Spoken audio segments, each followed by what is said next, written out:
Olá, leitores, olá, seguidores do Diário do Litoral. Eu sou o Jefferson Marques, trazendo para vocês mais um episódio do programa Porto em Movimento. E como você já sabe, é aquele novo programa aqui do Diário do Litoral que aproxima você do maior porto da América Latina. Aqui a gente vai conversar sempre com pessoas ligadas ao Porto de Santos, com autoridades, mas com uma linguagem leve, uma linguagem simples, até para que você se insira também nesse cenário aí do Porto. E o nosso convidado do programa de hoje é o Marcos Muniz, ele é CEO da M Muniz Logística. Marcos, seja bem-vindo ao Porto em Movimento aqui no Diário do Litoral. Eu que agradeço o convite, Jefferson. Mais uma voz aí para falar do Porto, né? Isso é muito importante. Perfeito. Para que a gente consiga definir realmente para a população, para os munícipes, a verdadeira história do Porto, o que significa para a população e para a empregabilidade de todos. Importante essa participação da comunidade também, né? Sem dúvida, né? O nosso segmento ele é bem fechado, né? Porque nem todos conseguem entender o que é essa movimentação, quantos envolve, quantos empregos são gerados, quantas pessoas, toda a burocracia que há em torno de tudo isso, né? Então isso aí para a gente é importante que toda a comunidade entenda essa importância e que a gente de alguma forma cobre, né, da política local melhores condições, né, de trabalho. Tá certo. Ô Marcos, direto ao ponto, até para o pessoal entender, o que faz uma empresa de logística no Porto de Santos? Como é que é o trabalho? A logística no Comex ela tem diversas segmentações, né? A logística ela envolve tanto o armazenamento, a logística em si, transporte, a logística de documentação, a logística de entrega e coleta dos contêineres vazios e cheios, né? Então ela tem essa virtude de planejar, né, o planejamento de todo esse acesso, carga química, carga não química, carga que pode empilhar. Então dentro do armazenamento você envolve a segregação. Por exemplo, você tem a área de fundeio do Porto de Santos que se chama a Barra. Quando você olha assim na praia, você vê diversos navios ali, né? Naquela região de fundeio existe uma logística. Cada navio ele fica ancorado numa área apropriada para a sua carga, né? Então, para os navios de passageiro também existe uma área, né? Falando da área de fundeio, né? A área de fundeio, em média, nós temos aí em torno de 200 navios que ficam entre a área de fundeio e entre navios atracados, né? Porto Santos ele tem uma capacidade média de atracação de 66 navios, uma quantidade muito grande. Então ficam navios aí, chegam a ficar navios 20 dias na Barra, aguardando uma possibilidade de atracar, né, e se descarregar ou carregar o seu. Então isso gera um custo maior para o país, né? E no caso, a M Muniz, essa logística, esse transporte seria terrestre? Só terrestre. Nossa empresa ela envolve desde o procurement, que é o desenvolvimento de produtos, né, em alguns países. A partir dali a gente faz a coleta no país que foi designado, no fornecedor, na importação. Trazemos para o Brasil, no Porto Santos ou qualquer um outro porto de escolha do importador. Preparamos a documentação de desembaraço, né, da parte aduaneira, né, a assessoria na questão de classificação tarifária, então envolvendo mais ainda a posição do despachante aduaneiro, que é justamente essa, conseguir uma melhor condição para o importador, tanto na logística quanto na questão tributária. Tá certo. Marcos, conta um pouquinho da tua história com o Porto de Santos, como é que começou tudo? Bom, a minha história não é diferente de todos os outros colegas, né? Nós começamos muito cedo na atividade, né? Tenho graduação, pós-graduação também, mas enfim, a gente aprendeu no dia a dia, né? Os desafios do Porto, nós crescemos junto com o Porto ele passou por vários momentos. Eu acho que o gap maior foi no governo Collor, né, que deu uma abertura econômica muito grande. Então, todos falam ainda que a gente estaríamos andando de Opala, né, se não fosse o Collor. Independente do que ele fez uma grande abertura comercial, né? E isso trouxe para o mercado profissionais, tecnologia, né, formas de trabalho. Toda atividade ele tem as suas mudanças, né? A minha não foi diferente, né? Nós passamos, o despachante aduaneiro, acho que ele tem mais o papel consultivo, né? Um papel realmente de estratégico nessa questão aduaneira, e não só de conferir caixa, conferir embalagem, né? Envolve classificação tarifária, outras formas de trabalho, E com a tecnologia isso ficou muito dinâmico, né? Então, não existe, algumas etapas do processo não existem mais. Então, a etapa maior hoje realmente é procurar transcrever da melhor forma o que realmente é a mercadoria que foi importada, né? E o transporte rodoviário de carga em Santos, nossa empresa ela tem há 10 anos, a empresa tem 25 anos no mercado, ele sofre bastante com todo esse problema do caos das rodovias, né, de acesso. Então, a gente tem uma performance... Daqui a pouquinho a gente muito vai ruim. falar disso também, com mais calma. É isso aí.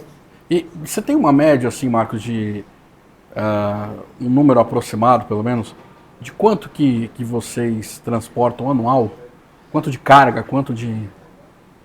É sazonal, né? O comércio exterior ele tem alguns efeitos fora do nosso controle, né? Por exemplo, nós tivemos há um tempo atrás um problema no canal de Suez que afetou toda a nossa demanda. Verdade. Agora nós temos um problema do aumento do frete marítimo, né? Na Ásia, hoje o frete foi para $8.600, quando no normal são $3.000. Isso afeta o quantitativo. Mas assim, normalmente a gente transporta em média de 20 milhões de carga em valor, mês. 20 milhões mês. Então, valor expressivo, né? Bastante. Em números de container, em torno de 300, 400 container mês. Então, a minha empresa ela é de médio porte, então é mais ou menos um volume bem interessante. É considerável. E o que mudou no porto de quando você começou a trabalhar com o porto e o porto hoje em 2024? A dinâmica toda, né? A gente é saudosista, né? E ainda era muito personalizado tudo, né? Documentação, tudo na máquina, cálculos na mão, né? Então, alguns jovens lá em empresa, né? Eu ainda tento buscar para ele como nós fazíamos, né? Porque assim, o passado, às vezes ele só serve como introdução de oratória, né? Mas você está aqui hoje porque alguém construiu o seu passado. Exatamente. Né? Então, a gente tem a dificuldade, foi grande, porque a gente não tinha um certo preparo, foi entrando a tecnologia, né? O sistema que hoje integra o comércio exterior é o Syscomex, ele veio reformulando práticas, né?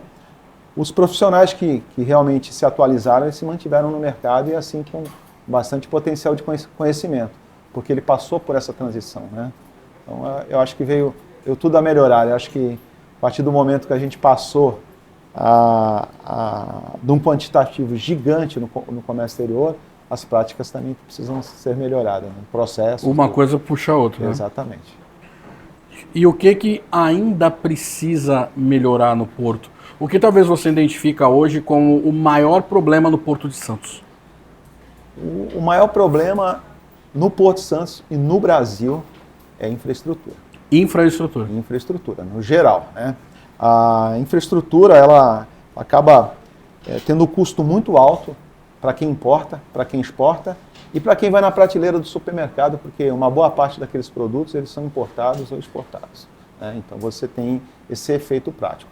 Então o custo Brasil, um percentual assim muito grande, ele se dá pela uma falta de infraestrutura. Até porque no momento que a gente poderia ter feito uma mudança de infraestrutura no Brasil e obviamente no Porto Santos, nós escolhemos construir estádios de Copa do Mundo e participar de uma Olimpíada. Então passou, como diz no jargão, né, o cavalo passou e acho que a gente deixou esse cavalo passar. Aquele momento era para que o nosso agro, que produz muito, com muita qualidade, ele poderia transportar essa carga para os portos, para mais portos ainda, de forma mais eficiente e econômica. Acho que é isso que falta para o nosso país. E trazendo aqui da nossa região, né? Trazer um pouco para cá, nós temos aí o anseio de uma pista, né? De acesso, porque essa daí já está estrangulada, né? Nós temos uma via de acesso ao Porto Santos na descida, que é a Via Anchieta, uma rodovia de 40 anos, que não suporta tudo isso. Há 6 anos atrás nós tínhamos 10 mil veículos subindo e descendo essa serra. Hoje são quase 14 mil veículos subindo e descendo essa serra com a mesma infraestrutura. Então essa infraestrutura que está se colocando hoje, ela já nasce estrangulada. Então qualquer ação que se faça hoje já está tardia, né? Então esses problemas todos que traz esse caos para a nossa região aí. Entendi. E atualmente, quem está administrando o Porto de Santos, há um bom diálogo com os empresários do Porto, por exemplo, com você? Assim, eu acho que é muito distante da realidade. Até porque uma boa parte dos escolhidos para ser presidente da Codesp, ou presidente da autoridade portuária, ele tem pouca identidade com a cidade, ou nenhuma. Então ele não sabe realmente qual é o desejo da cidade, o que pode melhorar. Por exemplo, você tem um porto hoje, que você não tem um lugar para um estivador, ou para um trabalhador de porto fazer o seu higiene, ou fazer a sua alimentação. Então, partindo daí, você sabe que não existe nenhum reflexo para quem trabalha no porto, né? E são 2 anos, né, da autoridade portuária que só mudou a sigla, que era em inglês, passou a ser em português. De resto, eu não vejo absolutamente nada. A iniciativa privada tem feito muito no porto, isso porque é um desejo de quem arrendou os terminais. Eles estão fazendo essa obra, né, para melhoria. Agora, partindo do governo, zero. Então não há assim uma... Nenhuma. Não há sinergia, eles não reconhecem quais são os gargalos que nós temos, o que realmente precisa mudar. Então existe um distanciamento ainda muito grande, eu acho que está muito no discurso e pouca prática, né? Existe muito a fala de milhões, né, que vão ser colocados aqui no Porto, mas efetivamente quem está acrescentando isso, essas melhorias, são empresas que arrendaram algumas áreas justamente para chegar a essa carga, porque o governo ainda é muito pífio a ação dele no que diz respeito à infraestrutura.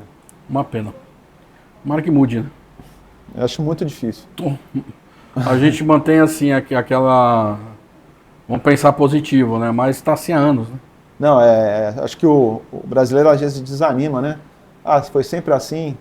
Acho que a gente tem que ter voz ativa e realmente se dispor. A gente vai se dispor realmente com alguém em algum momento, mas a gente quer um país melhor, uma região melhor. É pro bem do Porto, né?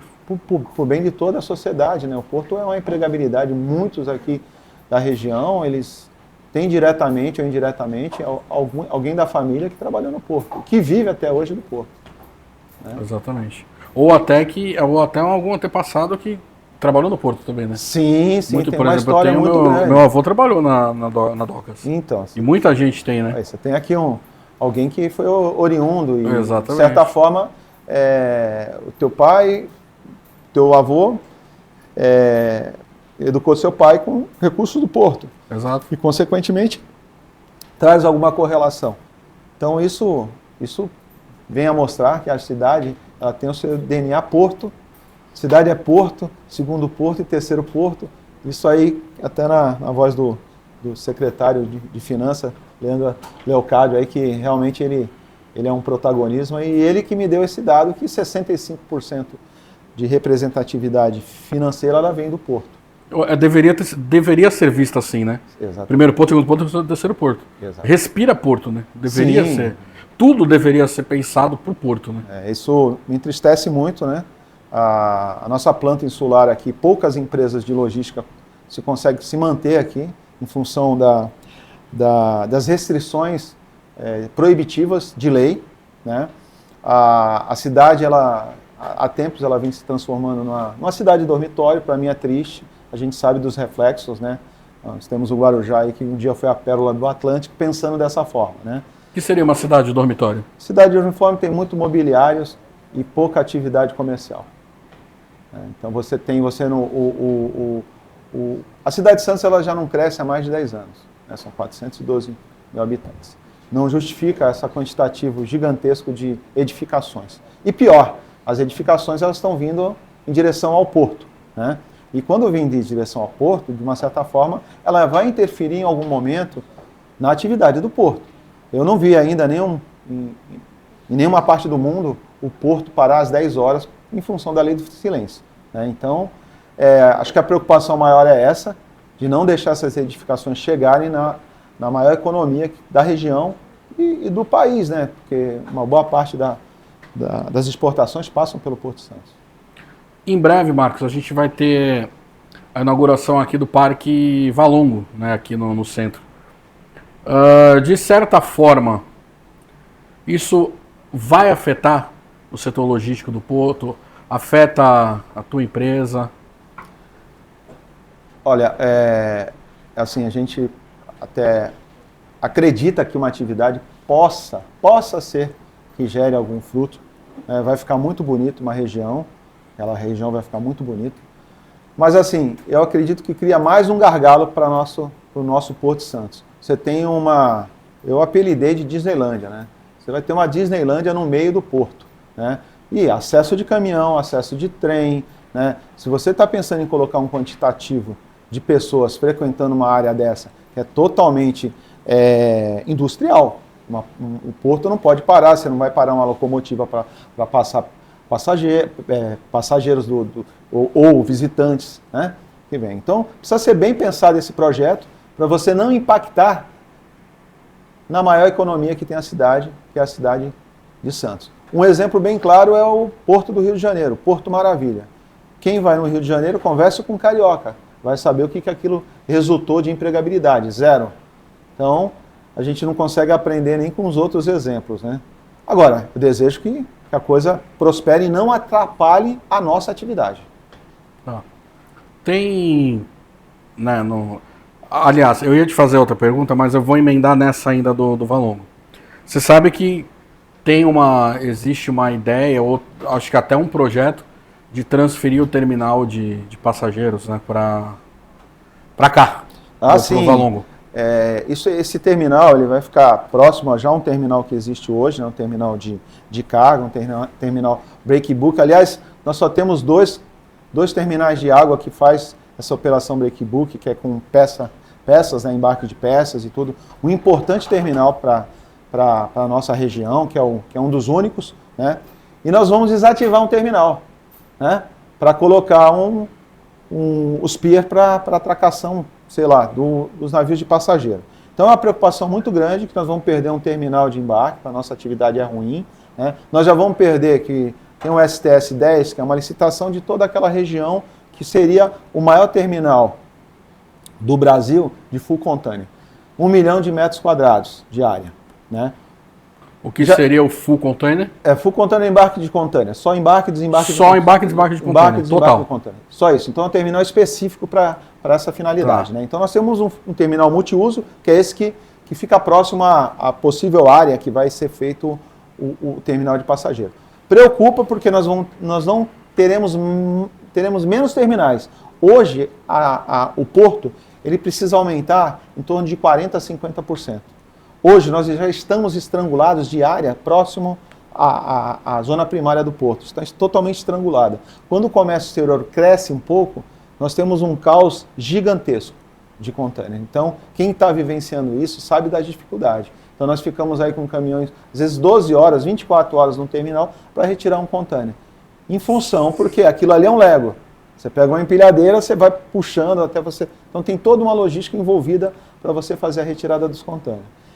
E não é simples assim. Eu acho bem temerário você ter um terminal de passageiro em frente a um terminal de granel líquido perigoso. Pior ainda, foi pensado em uma área de escape, porque nós vamos ter quase 10 mil passageiros, né? Uhum. Será que se pensou em alguma rota de fuga, uma rota assim de fuga, se tem tudo isso pensado? Né? Eu acredito que não, mas desejo que dê tudo certo. Assim, a empregabilidade da região nunca foi terminal de passageiro. Vocês vão reter um pouco o passageiro aqui? Ok, vai reter até qual momento? Qual tipo de emprego que vai ser gerado? Qual que é o período que vai ser gerado? Então isso aí ainda é uma esperança de que dê certo. O porto é uma realidade. Então nós estamos partindo para uma realidade de crescimento, para uma utopia, do achar que vai ser certo, de que vai dar certo o negócio, né? É uma preocupação muito grande nossa. E sobre o túnel, a ligação seca, Qual é a sua opinião como empresário aqui do Porto? Bom, como eu te falei, no mínimo, a área primária do Porto ele precisa ter um crescimento de em torno de 40%. Os berços de atracação e o quantitativo de navios que ficam passando no ferryboat, a cada momento aquela ferryboat para, não é isso? E tendencia a aumentar isso. Então, é extremamente importante para ontem. Aliás, é até ridículo você ter 860 metros de um túnel que ainda está numa discussão há mais de 100 anos. Né? Então você tem uma mobilidade melhor para toda a população do Guarujá e nós estamos ainda numa discussão disso. Isso era para ontem esse túnel.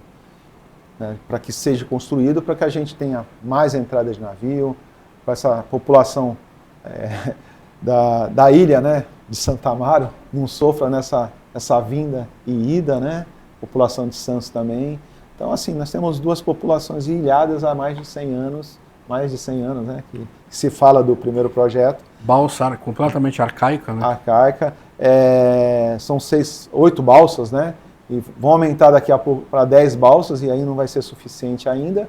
E a gente não iniciou nem o projeto. A cada projeto que se tem do Porto, se falar em desapropriação, você não tem o túnel. Então é um assunto bem delicado.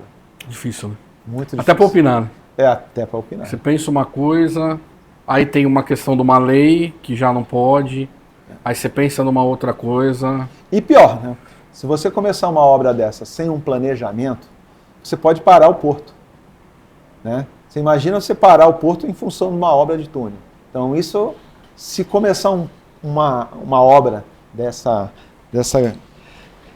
grandeza, você precisa se pensar no planejamento de início, meio e fim, mas que seja concreto. Porque nós estamos assim, a parada num porto, acho que você imagina o custo que isso pode gerar para o país. Né? Por exemplo, o que seria, ou como que seria essa... De que forma que poderia parar o porto? Porque, de uma certa forma, se você vai fazer um túnel, aquele vão, em algum momento, você tem que ter um critério muito de engenharia bem assertivo, né? Para que você não tenha, por exemplo, um navio tem âncora, você joga uma âncora lá, né? Então, se você tem um local lá de uma pedra, então são coisas assim que precisa ser bem pensado. O navio joga a âncora e a âncora tem que atinge lá uma pedra, o que for. Então, na região que vai construir, será que vai ser permissível a atracação de navio? O navio pode passar, né? Nós temos aqui um exemplo bem claro, foi a construção da Imigrantes, dessa segunda pista, né? Já estamos acho que uns 5, 6 anos com essa segunda pista. Por que ela não desce caminhão? Né? Era uma pista. Será que o engenheiro esqueceu que a cidade de Santos tem porto? O eixo de descida foi mais íngreme do que o ideal para descida de caminhão. Então não desce nem caminhão e nem ônibus que não tenha ABS. Então é uma coisa surreal você pensar numa pista que para descer para uma cidade portuária que é proibido descer caminhão e ônibus. Então, justamente a descida é proibida porque a pista ficou mais íngreme. Quer dizer, são veículos mais pesados, até para você manter um freio, alguma coisa assim. Sim, então, mas assim, se você pensa que tem um porto na cidade de Santos, você precisa pensar também nisso. Então, o conceito de engenharia precisa ser repensado. Então, você imagina um canal do Porto de Santos sem trafegar navios. Tá? Então, assim, o que me chama a atenção é essa lambança que já fizeram uma atrás da outra. Então, com muita preocupação que eu vejo. Voltando àquela questão que você pincelou no início, eu falei, a gente já vai voltar nessa pauta. Que é justamente com relação ao trânsito de caminhões aqui. E a gente tem vários gargalos já, né? Qual está sendo a dificuldade? Porque a gente percebe que está cada vez mais piorando. Tem caminhão, por exemplo, cara, os caminhões precisam passar. Eles precisam chegar no porto. E às vezes eles têm que buscar até alguma rota alternativa. Por exemplo, eu moro no Guarujá, eu moro num bairro que às vezes fica caminhão estacionado, por exemplo, na minha rua. Por quê? Ele está numa fila, ele está esperando para alguma coisa. Tá pegando mesmo, Marcos, essa questão de gargalo aqui em Santos? Está ficando difícil? Muito. A logística? Impossível. A prefeitura é proibitiva com caminhões. Vários bairros aqui que eram bairros de caminhoneiros, né, estacionavam o seu caminhão na porta da sua casa, né, então tinha toda essa questão. Então ele foi restringindo, acho que o que mais se colocou nessa cidade foi placa proibido caminhão. Só que é um pouco surreal um porto sem caminhão, né? Então você tem um único acesso, que é a perimetral para caminhão, e mais nenhuma. Né? Hoje você tem uma legislação do motorista, que é a lei do descanso, então ele tem que descansar. Então o que você vê no seu bairro é que o motorista não tem lugar para estacionar. Exatamente. E aí ele tem que parar em algum lugar. Isso. Ele não tem como, ele tem que parar em algum lugar. Né? Então eu acho que você precisa compreender isso. Sim. Né? Porque ele é um trabalhador, precisa descansar, ele quer descansar. Então, para evitar acidente, então ele faz esse seu descanso, porque ele fica sem alternativa. Hoje nós estamos sem alternativa. O ecopátio, né, que é um pátio de regulamento... É verdade, desculpa, só não te cortando, mas isso que você está falando tem total fundamento, porque eu moro perto a mercado, eu moro perto a terminal que tem banheiro, e é ali que ele fica. Exatamente. Entendeu? Porque ele não tem local apropriado para ficar. Exato. Nós temos aí um pátio regulador, que se fosse falado aqui da margem direita, que ainda está numa promessa, né, de licitação, mas já vem tardio. São 12 mil caminhões no pátio regulador da margem esquerda. Fluem 12 mil caminhões. Aí eu te faço uma conta de padaria. A R$60 cada caminhão por dia. Quanto que aquele pátio arrecada? O caminhoneiro tem condições de pagar um valor, um pátio regulador, para ficar lá esse período? Pior ainda, e os que não são autônomos, porque assim, um grande impacto de Santos são os caminhões que vêm externo, né? Os caminhões que não têm, às vezes, nenhuma identidade com a nossa região. Mas quem tem o seu negócio aqui? Quem tem o seu transporte aqui na região? Não tem lugar para colocar caminhão. Não. Porque você tem uma legislação totalmente proibitiva. Né? Eles não pensaram na atividade portuária, não pensaram nos caminhões. Então hoje qualquer autônomo não tem espaço em nenhum lugar. A cidade totalmente ocupada, né? Os poucos locais que existem aí são proibidos o caminhão. Então nós estamos nesse grande problema. A Prefeitura de Santos não entende que a gente precisa, de alguma forma, manter a nossa atividade. Né, e manter a nossa atividade, nós precisamos um pouco de simplificação nos processos e de mais áreas para o porto. Né? Não adianta ele falar que vai a área continental. Uma boa parte da área continental é preservação permanente, então você não vai construir nada. Né? Então a gente fica nesse momento. Até porque eu acho que muito do Executivo de Santos ele não entende o que representa realmente o porto. Ele está mais preocupado agora na sua candidatura agora no final do ano, né? Então não entende que tem gente que está gerando aqui, gera emprego na cidade, né? Precisa de um olhar diferente. Porque as empresas saíram da cidade, muitas empresas. Uhum. Esses empregos eles não voltam para o Santista. Ô Marcos, e como resolveria, por exemplo, a gente sabe que um caminhão é grande, pesado, a gente sabe que um caminhão circulando dentro de um bairro teria algum risco, talvez, não sei, mas o principal que muitos políticos até alegam é com relação à própria estrutura de asfalto, né, que você acaba, quando tem muito caminhão circulando em determinado local, por exemplo, a Rua do Adubo no Guarujá, você vê que é uma rua que vira e mexe, ela precisa de manutenção, porque o asfalto cede, enfim. Qual seria a alternativa se o caminhão num bairro, ele circulando dentro de um bairro, ele traz risco e ele destrói o asfalto por causa do peso? Eu acho que Como é que a gente acha uma alternativa? é a péssima qualidade das obras públicas, de forma geral. Tá? Você no Gonzaga não passa, aqui em Santos não passa caminhão. Você tem uma boa parte das ruas do bairro estão todas com problema de buraco. Agora, se você vai fazer uma obra numa rua que fica próximo ao porto, obviamente você vai fazer de uma forma diferente. Né? Então, assim... Não tem como fazer com asfalto farelo de pão, né? Exatamente. Nós temos a perimetral aqui. A perimetral, ela é totalmente degradada. Agora, por que isso aí não é melhorado? Porque eles não têm interesse em melhorar o porto. Porque o dinheiro tem.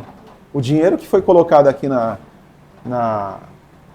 como eu te falei lá atrás, o porto colocou $500 bi em 6 anos. Deu para a prefeitura $500 bi. Isso é pouco, Jefferson? Não. Muita coisa. Esse $500 bi, sabe quanto foi investido para mitigar o impacto da nossa atividade? 0. Todo esse recurso foi utilizado para outras finalidades, que não a do porto. Que não a do próprio. Exatamente. Então, quando a população reclama do problema que está sendo causado, a gente tem o ônus, mas nós trazemos o bônus. Todas essas obras que estão sendo inauguradas, 90% são recursos oriundos do porto. Colégios, praças, clubes, o Valongo. Então, nós trazemos também o bônus, e muito bônus, porque ainda geramos emprego. Tá? Então, assim, existe uma confusão. Por que não se coloca esses recursos que foram oriundos do porto no próprio porto? No próprio entorno do porto? Porque não tem interesse. Né? Porque é melhor você inaugurar um parque, porque isso vai dar mais alusão na sua política. Né? Ao invés de você arrumar a perimetral e colocar um asfalto decente para o caminhão passar. Né? Que ali é o lugar próprio para caminhão. E por que você está falando do asfalto do teu bairro? Por que o asfalto da perimetral não é um asfalto de qualidade? Sendo que ali é óbvio o trânsito de caminhões, né? Então, óbvio. O óbvio, às vezes, é difícil. Para alguém que não quer entender. Então, eu parto do princípio que a pessoa não quer entender mesmo. Porque não é possível. Às vezes, de repente, né, ninguém está afirmando nada aqui. Mas, às vezes, para alguns é melhor ficar fazendo reparos, né? Repara aqui, repara. Cada 4, 5 vezes tem que pôr uma empresa lá para fazer reparo de asfalto. Alguém talvez possa estar se beneficiando. Não estamos afirmando nada. Pode ter de tudo, né? Mas assim, acho que precisa ter uma preocupação. Precisa ter um compromisso com o porto, né? Compromisso com o porto, com o trabalhador do porto, né? Que são com os caminhoneiros que vêm de fora, com os caminhoneiros que estão aqui, que é uma população muito sofrida. Você imagina você ficar batendo alavanca aí 11 horas, 10 horas, você descer uma serra já bem nervoso, cansado, congestionamento, chega aqui, você é multado, sabe? Você não tem lugar para estacionar, você não tem um banheiro para fazer higiene, você não tem um lugar para fazer sua refeição. Então, assim, você precisa olhar o outro lado, né? E isso eu acho que realmente não tem essa sensibilidade aí dos órgãos públicos de entender que existe uma geração de emprego muito grande aí, um trabalhador que é sofrido. Não só o caminhoneiro, o estivador, todos eles que compõem aí a atividade portuária, né? Marcos, a gente está chegando ao fim desse bate-papo aqui no Porto em Movimento. Queria agradecer você pela presença mais uma vez, também pelos esclarecimentos aí aos nossos leitores e seguidores. E a gente deixa as portas abertas aí para quem sabe um novo bate-papo.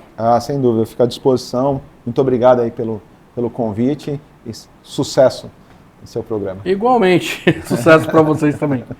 Esse foi mais um Porto em Movimento e a gente volta a qualquer momento dentro da programação do Diário do Litoral. E lembrando você que a gente também está soltando nas redes sociais alguns pockets, vídeos curtos sobre curiosidades que envolvem o Porto de Santos. É só você acessar as redes sociais do Diário do Litoral para você ficar por dentro aí do maior porto da América Latina. Até a próxima, um abraço a todos. Tchau, tchau. E não esqueça, Diário do Litoral, jornalismo é aqui.